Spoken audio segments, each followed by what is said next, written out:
Hello everyone, welcome back to my channel. In the previous lectures, we have discussed about the meaning and features of capitalism, and in today's lecture, we are going to discuss about the merits of capitalism. First one is rich variety of goods and services. देखो capitalism में क्या होता है, main motive होता है profits को earn करना, है ना।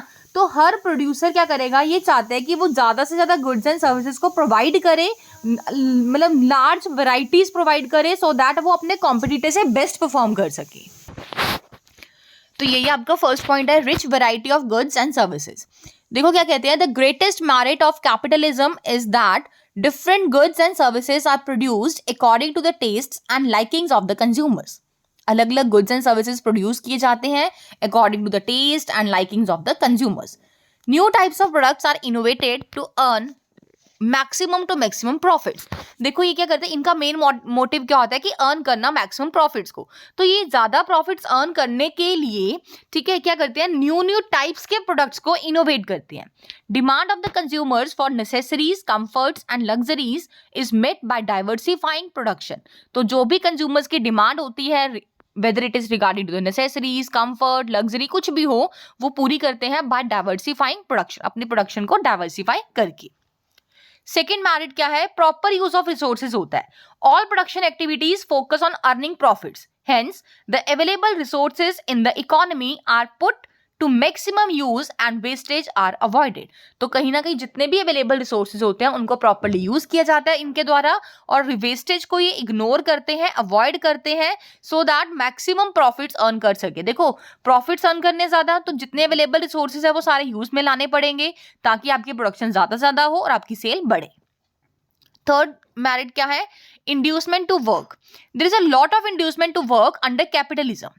Ownership of private property and laws of concession stimulate the desire of the people to work more so as to earn more income and accumulate more wealth.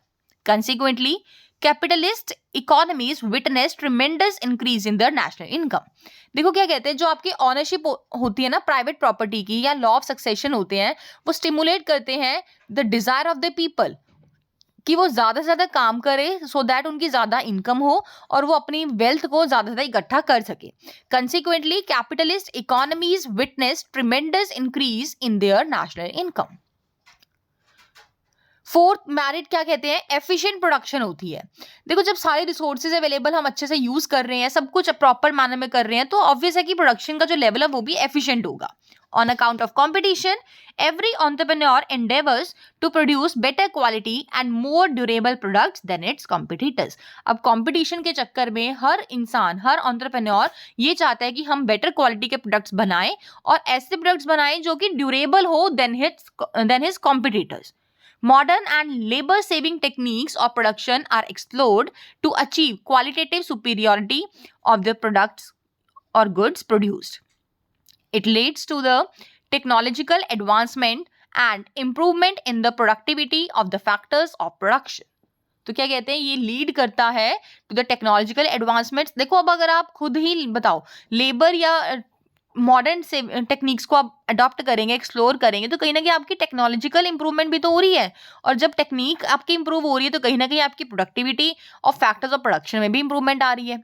ठीक है, तो यही इसलिए बोला गया कि जो प्रोडक्शन है ना वो काफी ज्यादा एफिशिएंट हो जाती है। नेक्स्ट मेरिट क्या है, increases standard of living. Variety of goods and services are produced to cater to the needs of all sections of the society. Consumer goods are produced on large scale, have low cost of production per unit and hence sold at a cheaper prices. देखो क्या करते हैं, large number of production करते हैं हम। जब large number पर production करते हैं तो हमें कॉस्ट भी कम पड़ती है, और जब हमें कॉस्ट कम पड़ेगी तो हम सेल उसको चीपर प्राइसेस पर करेंगे। तो जब लोगों को चीपर प्राइसेस पर अवेलेबल हो रहे हैं सारे सामान, बेसिकली जो मतलब लोअर क्लास है या पुअर पीपल होते हैं, उनका जो स्टैंडर्ड ऑफ लिविंग है ना वो इंक्रीज हो जाता है, क्योंकि अब वो हर गुड्स को अफोर्ड कर पा रहे हैं due to cheap prices.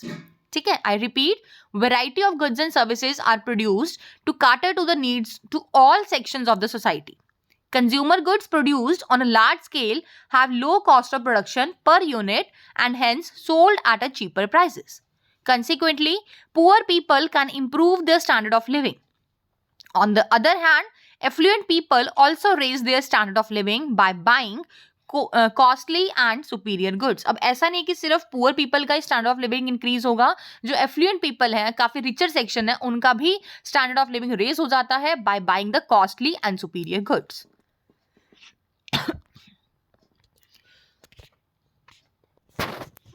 Next one is automatic mechanism.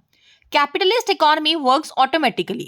The balance between demand and supply is maintained at its own.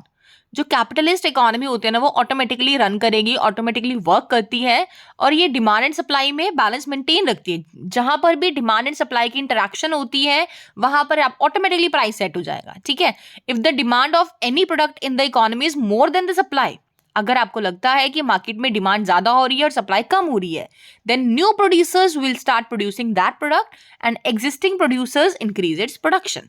Obviously जब हमें पता चलेगा कि मार्केट में कोई ऐसा कस्टमर है, कोई पर्टिकुलर प्रोडक्ट की डिमांड बहुत ज्यादा कर रहा है, ठीक है, और सप्लाई इतनी नहीं है, तो हो सकता है न्यू प्रोड्यूसर्स एंटर करेंगे उस मार्केट में, उस प्रोडक्ट में, और जो एग्जिस्टिंग प्रोड्यूसर्स है ना वो अपनी प्रोडक्शन स्टार्ट कर देंगे। तो इट्स ऑब्वियस है, ये ऑटोमेटिक मैकेनिज्म है। ठीक है ना, this helps to maintain balance between the demand and supply.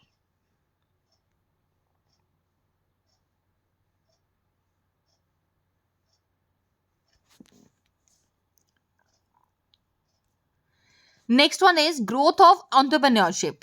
Capitalism promotes growth of entrepreneurship and private enterprises. To earn more profits, private entrepreneurs work hard and efficiently. देखो, ज़्यादा profits को earn करने के लिए जो प्राइवेट एंटरप्रेन्योर्स होते हैं वो क्या करते हैं, ज़्यादा हार्ड और एफिशिएंटली से काम करना स्टार्ट कर देते हैं। और जब वो ज़्यादा हार्डवर्क से या एफिशिएंटली होकर काम करेंगे तो कहीं ना कहीं इनकी ग्रोथ होती है, ऑब्वियस है। Competition which is the soul of capitalism induces entrepreneurs to become more efficient, competent and dynamic. Competition के कारण कहीं ना कहीं जो कैपिटलिज्म होता है ना वो इंड्यूस करता है एंटरप्रेन्योर्स को कि ज़्यादा एफिशिएंट बने, कॉम्पिटेंट बने और डायनामिक बने। और जब ये सारी फीचर्स, ये सारी क्वालिटीज आ जाती हैं तो कहीं ना कहीं इनकी अपने पर्सनल ग्रोथ होना स्टार्ट हो जाती है। नेक्स्ट हमारा इज इकोनॉमिक फ्रीडम। क्या कहते हैं, देखो, everyone enjoys economic freedom under capitalism.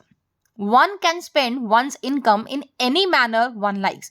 कोई भी एक पर्सन अपनी इनकम को किसी भी तरह से स्पेंड कर सकता है जैसा भी वो चाहे, मतलब कोई भी इन्फ्लुएंस नहीं होगा, कोई भी मतलब प्रेशराइज नहीं करेगा इनको, जैसे इनको मन करेगा ये वैसे अपनी इनकम्स को यूज कर सकते हैं, अपने फैक्टर्स ऑफ प्रोडक्शन को यूज कर सकते हैं।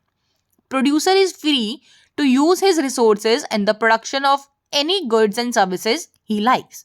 There is no hindrance in the sale and purchase of the goods and the services.